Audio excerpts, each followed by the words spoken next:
क्या है आध्यात्म? दर्शन, चिंतन धारा, विद्या या संस्कृति की परंपरागत विरासत। आध्यात्म दर्शन यानी जीवन का शाश्वत सत्य।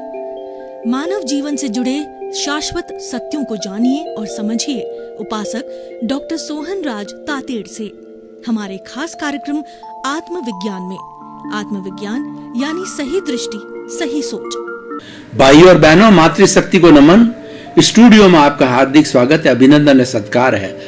अब आत्मविज्ञान साइंस ऑफ द सोल कार्यक्रम के अंतर्गत हम आपको सही दृष्टि, सही सोच, राइट विजन, राइट थिंकिंग के तहत आपकी जो गलत विचारधारा है, आपके जो नेगेटिव थॉट्स है, आपकी जो नकारात्मक सोच है और आप जो गलत चिंतन कर रहे हैं उसको सही करने के लिए, करेक्शन देने के लिए हमने आत्मविज्ञान कार्यक्रम रखा है।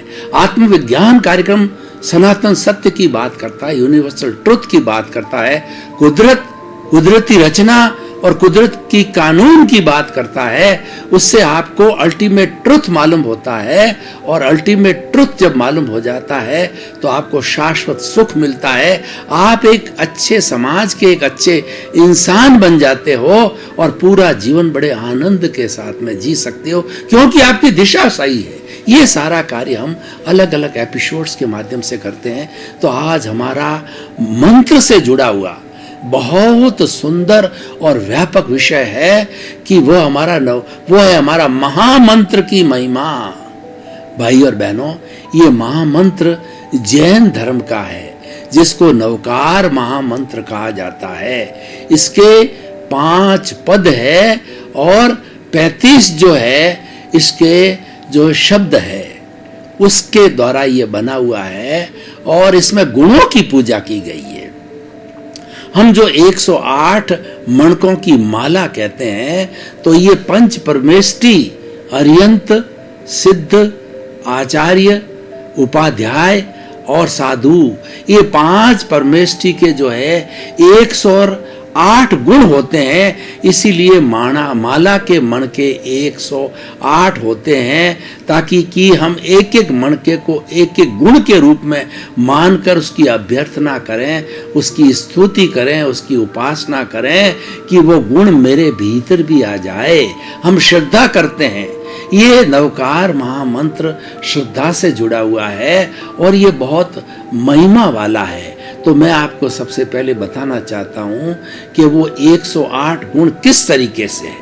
पहले जो पंच परमेष्टि में अरिहंत, उसके अरिहंत के जो है वो गुण हैं, वो जो है वो अरिहंत के कुल 24 गुण होते हैं। सिद्ध है, सिद्ध के 8 गुण होते हैं। और तीसरा जो है आचार्य, आचार्य के 36 गुण होते हैं और उपाध्याय के 27 गुण होते हैं और साधु के जो है 25 गुण होते हैं।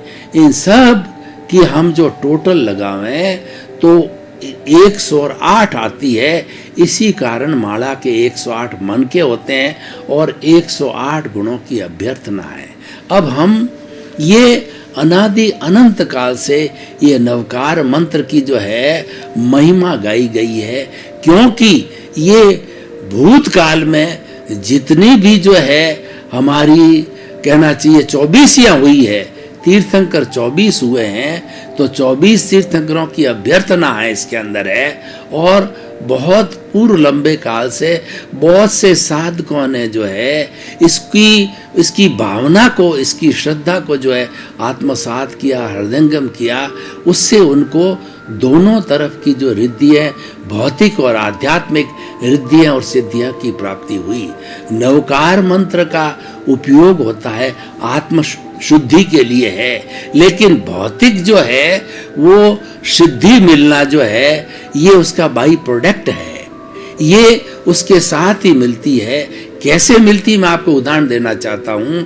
हम गेहूं की फसल करते हैं और गेहूं की फसल को बोते हैं तो गेहूं जो है वो उसकी फलक होती है, तो वो घास के अंदर उसकी फलक उगती है, और जब गेहूं पक जाता है उसको निकाला जाता है तो उसके पीछे जो खाखला बचता है वो भी जो पशुओं का बहुत अच्छा भोजन होता है, वो बाई प्रोडक्ट के रूप में आता है। हमारा उद्देश्य जो है गेहूं की फसल लेने का था, खाकले की फसल लेने का नहीं था, ये तो बाई प्रोडक्ट के रूप में मिलता है। ठीक उसी तरीके से इस महामंत्र का जाप करने से, इस महामंत्र के अंदर श्रद्धा और इसकी आराधना करने के साथ साथ में हमको भौतिक जो है रिद्धियाँ सिद्धियाँ तो बाई प्रोडक्ट के रूप में मिलती है, और मूल जो है नवकार मंत्र का उद्देश्य है आत्मशुद्धि यानी निर्जरा के लिए है, कर्म खपाने के लिए है। कर्म कैसे खपते हैं कि जब हम नवकार मंत्र, क्योंकि नवकार मंत्र में गुणों की पूजा है, व्यक्ति की पूजा नहीं है, ये बात अच्छी तौर से समझनी चाहिए। जहाँ गुणों की पूजा होती है और गुणी की पूजा होती है, वह चीज इफेक्टिव होती है, कारगर होती है और हमारे लिए लाभकारी होती है।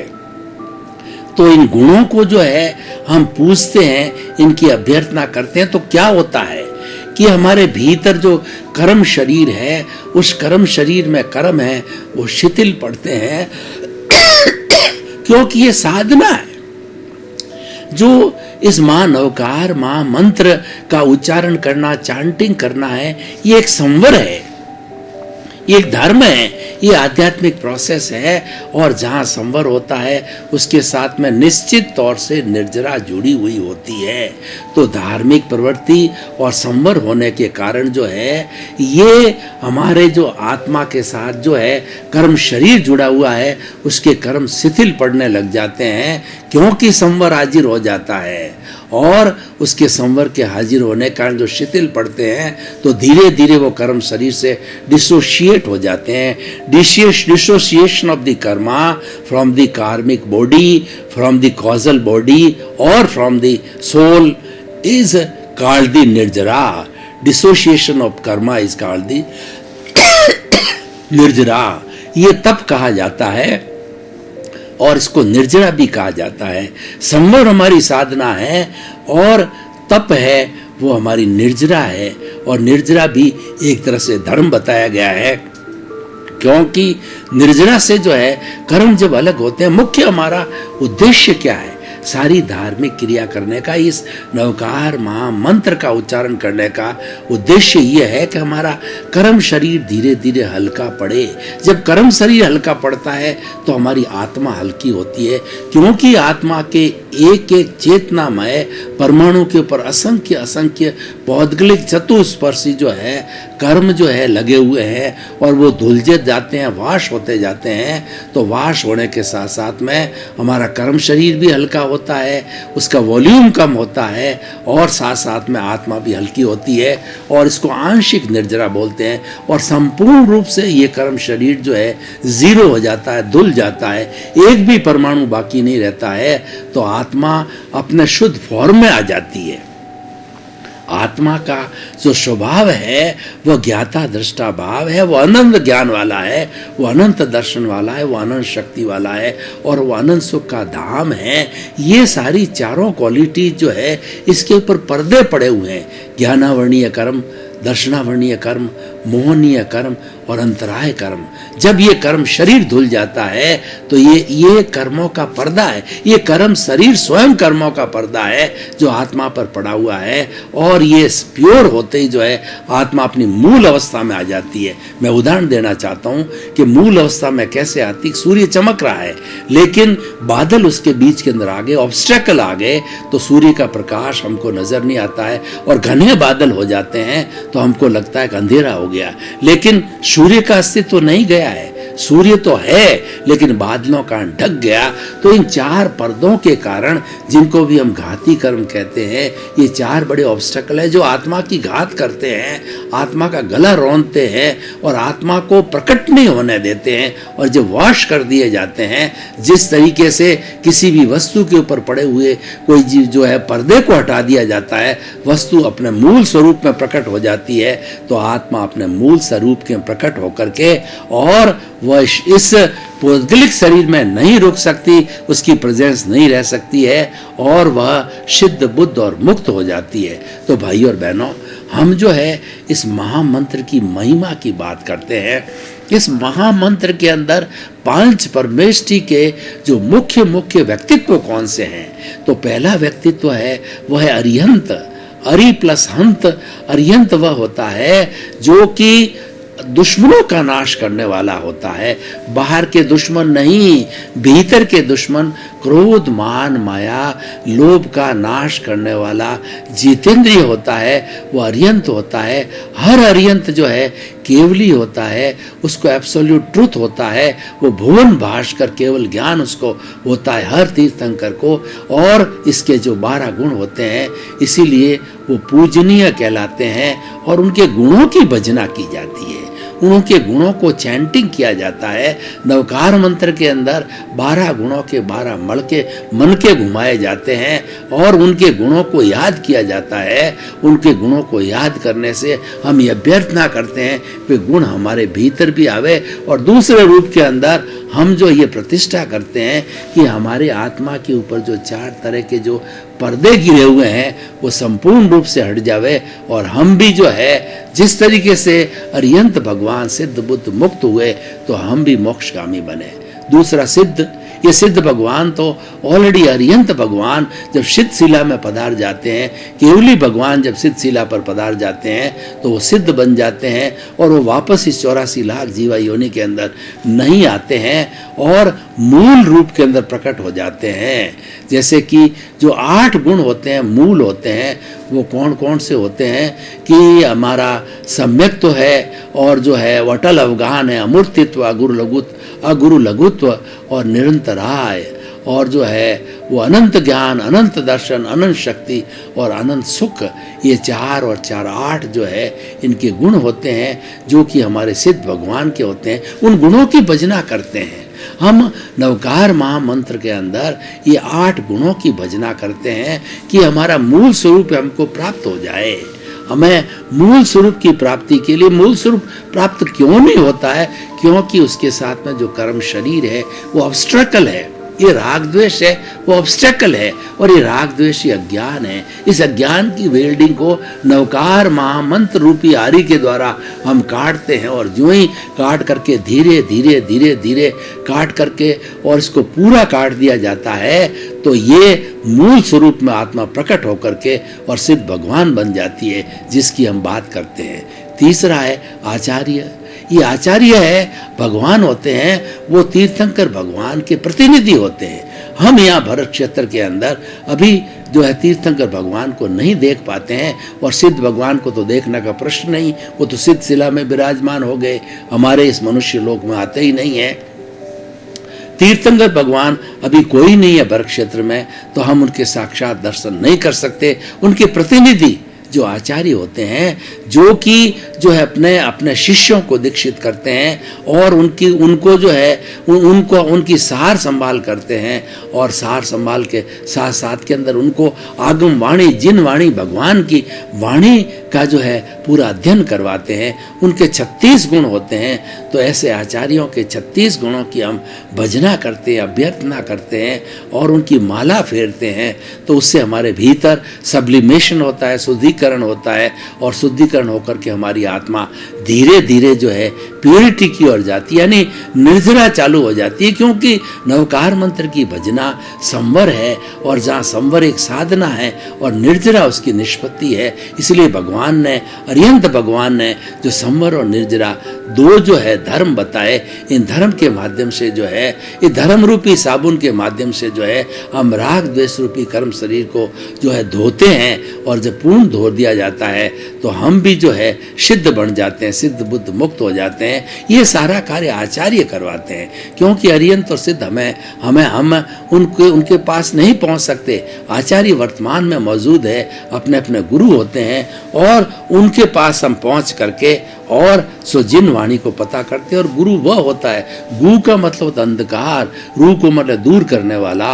आचार्य भगवंत वो होते हैं जो हमारे अज्ञान रूपी राग द्वेष रूपी अज्ञान के अंधकार को ज्ञान रूपी दीपक जला करके उसको दूर करते हैं। तो जो अज्ञान है, वो राग द्वेष है, वो वेल्डिंग है, उसको तोड़ा जाता है ज्ञान रूपी दीपक के द्वारा। और वो देने वाला होता है, वो गुरु होता है। इसीलिए नाम ही उसका गुरु दिया। जो अंधकार, जो अज्ञान रूपी तिमिर को ज्ञान रूपी जो है वो प्रकाश जो है उसको दूर करता है, वही गुरु कहलाता है। और वो गुरु आचार्य होता है। अरिहंत, सिद्ध और आचार्य चौथे उपाध्याय। अब ये है कि जो हमारा गुरु होता है वो तो एक लिमिटेड समय के अंदर अपनी अपनी देशना देता है, अध्ययन करवाता है आगमों का, जिन वाणी को बताता है कि उसके काम बहुत होते हैं। उसको अपने समस्त शिष्यों की देखभाल, चित्त समाधि और भी बहुत से प्रशासनिक कार्य करने होते हैं। लेकिन उपाध्याय जी होते हैं, वो 24 घंटे जो है उनका काम जिन वाणी को जो है साधुओं को सुनाना। वो बहुत इंटेलिजेंट होते हैं और वो प्रोफेसर रैंक के होते हैं और वो जो है प्रज्ञा चक्षु वाले होते हैं, क्योंकि 24 घंटे वो आगमों का अध्ययन करते हैं, आगम मर्मज्ञ होते हैं, जिन वाणी को जानते हैं, थ्योरी के साथ साथ में प्रैक्टिकल करते हैं, थ्योरी और एक्शन करते हैं। तो ये प्योरली एक्सपर्टाइज्ड होते हैं। उपाध्याय जिन वाणी के आगमों के एक्सपर्टाइज्ड होते हैं। तो हम उनसे अनलिमिटेड समय के अंदर जाकर के जिन वाणी और आगमों का अध्ययन उनके माध्यम से कर सकते हैं। तो उनके भी उपाध्याय जी के जो भी 25 गुण होते हैं, क्योंकि वो भी महान होते हैं, वो हमें ज्ञान देते हैं और ज्ञान दान महादान होता है और वही हमारे अज्ञान को तोड़ता है। और जब अज्ञान टूटता है तो हमको सम्यक दर्शन मिलता है, सम्यक ज्ञान मिलता है, सम्यक चारित्र मिलता है, सम्यक तप मिलता है। ये कब मिलता है? अज्ञान के टूटने से। अज्ञान को तोड़ने वाले होते हैं वो आगम मर्मज्ञ हमारे उपाध्याय होते हैं। अब देखिए 5वें जो पंच परमेष्ठी के जो मुख्य जो है हमारे व्यक्तित्व हैं, वो जो है साधु। साधु वह होता है जो शांत होता है, सदा दिवाली संत के और 12 महीने बसंत के। साधु वह होता है जो कंचन कामनी त्याज्य होता है। और साधु वह होता है जिसके न घर होता है, न रसोई होती है, न संबंध होता है, क्योंकि उसने संबंधों को भी त्याग दिया। उसने घर बार छोड़ करके वसुधैव कुटुंबकम का सदस्य बन गया। पूरी वसुधा, पूरा विश्व जो है उसका परिवार हो गया। इसीलिए जबकि उसके माता पिता सामने हाजिर होता है तो साधु कहते हैं, मेरे संसार पक्षीय माता, मेरे संसार पक्षी पिता। और वो बहुत पूजनीय होते हैं, वंदनीय होते हैं और स्तुत्य होते हैं, तो वो साधु कहलाते हैं। इस तरीके से ये जो है महामंत्र का स्ट्रक्चर है। महामंत्र के 5 बड़े बड़े व्यक्तित्व है और उनके कुल 108 गुण हैं। उन 108 गुणों की भजना है, वो नवकार महामंत्र है। और वो माला के 108 मण के जब हम माला फेरते हैं तो इन 5 पंच परमेष्ठी के जो है 108 गुणों की जो है हम माला फेरते हैं। और माला जब फेरते एकाग्र होकर के और शुद्ध चित्त के द्वारा जो एकाग्रता से फेरी जाती है, तो क्या होता है, हम ज्ञाता दृष्टा भाव के अंदर चले जाते हैं। हमारा जो आत्मा का स्वभाव है, ज्ञाता दृष्टा भाव है, उसमें चले जाते हैं और आत्म प्रकोष्ठ में चले जाते हैं, आत्म प्रदेशों में चले जाते हैं। तो जो ही हमने ज्ञाता दृष्टा भाव का स्पर्श किया कि हमारा कर्म शरीर के अंदर टर्बुलेंस चालू हो जाती है, वो तपना चालू हो जाता है और धीरे धीरे कर्म शिथिल होकर के और वो इस जो है हमारी आत्मा से कहिए या कॉजल बॉडी से कहिए अलग होने लग जाते हैं, जिसको हम निर्जरा कहते हैं, शुद्धिकरण कहते हैं। और वही हमारा लक्ष्य है। भाई और बहनों, ये सारा मैंने इसका आध्यात्मिक पक्ष बताया। अब मैं इसका एक थोड़ा भौतिक पक्ष भी बताता हूँ कि ऐसे बहुत से चमत्कार हुए हैं। हम कैंसर एक ऐसी बीमारी है जो कि असाध्य आजकल है। आज पूरा विज्ञान ने, मेडिकल साइंस ने इतनी तरक्की की है कि मलेरिया है, टीबी है, इसके ऊपर संपूर्ण कंट्रोल कर लिया। और आज विश्व के अंदर एक भी जो है टीबी का और मलेरिया का जो है वह जो है उन्मूलन कर दिया उन्होंने, लेकिन अभी कैंसर का नहीं कर पाए हैं और अभी लोग भुगत रहे हैं। तो जो जिसको कि जो है नवकार मंत्र में श्रद्धा है और वह व्यक्ति जो कैंसर का मरीज है, करा रहा है और बहुत बड़ा दुख भुगत रहा है, वो शरीर में उसकी जो है असहनीय वेदना हो रही है जिसको कि वो भुगत रहा है, और नवकार मंत्र की जो है वो टेप लगा दी जाती है या नवकार मंत्र का कोई उच्चारण करता है, यानी वो नवकार मंत्र के अंदर लीन हो जाता है।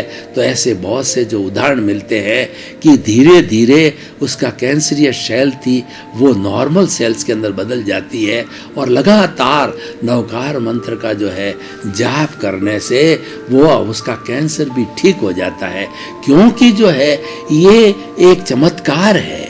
ये जैसे हमने आध्यात्मिक बात की तो ये भौतिक सिद्धि भी इससे मिलती है, क्योंकि ये 5 बड़े बड़े व्यक्तित्व जो कि हमारे भूतकाल में बहुत सी संख्या में हो चुके हैं, उन सब की भजना है, उनके गुणों की भजना है, अच्छाइयों की भजना है। इस कारण से जो है वो बाई प्रोडक्ट के रूप के अंदर जो है वो कैंसर जो है वो ठीक होकर भौतिक सिद्धि के रूप में वो ठीक हो जाता है। और धीरे धीरे ऐसे बहुत से उदाहरण हैं कि बीमार जो है इसके मरीज जो ठीक हो गए, और उसके बाद के अंदर नवकार मंत्र के चमत्कार पर बहुत सी पुस्तकें निकली हुई है। वो चमत्कार क्या है, व्यक्ति भयभीत रहता है, व्यक्ति को बहुत डर लगता है, बहुत बड़ी शंका होती है, तो नवकार मंत्र का जाप रेगुलर करता है और इसके अंदर श्रद्धा करके करता है तो उसका भय गायब हो जाता है। यानी कि 100 बीमार और 1 अनार।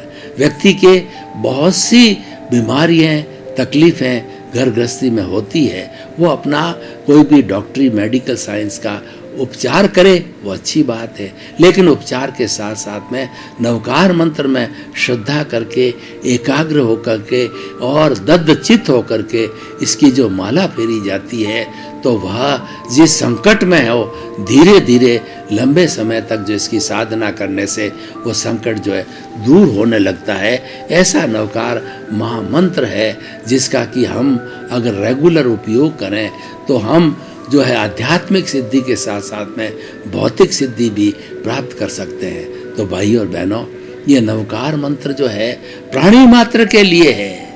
ये ठीक है कि इसका आधार जैन धर्म ने लिया गया है, लेकिन ये जो तांत्रिक लोग इसका दुरुपयोग करते हैं और उन्होंने प्रयोग करके बताया कि इतना पावरफुल है कि उस दुरुपयोग के अंदर भी जो है वो कुछ क्रियाएं जो होती है, मैली क्रियाएं, उसमें भी इसका उपयोग किया जाता है तो बहुत कारगर है।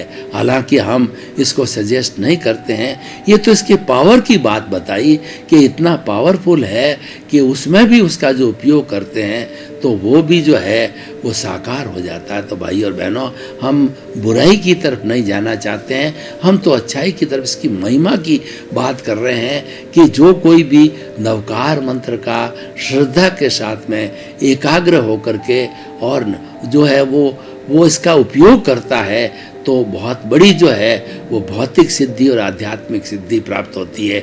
आध्यात्मिक सिद्धि तो इससे निर्जरा होती है, कर्मों का झरण होता है, और वही हमारा लक्ष्य है। हमारा मुख्य लक्ष्य है आत्मशुद्धि साधनम धर्म।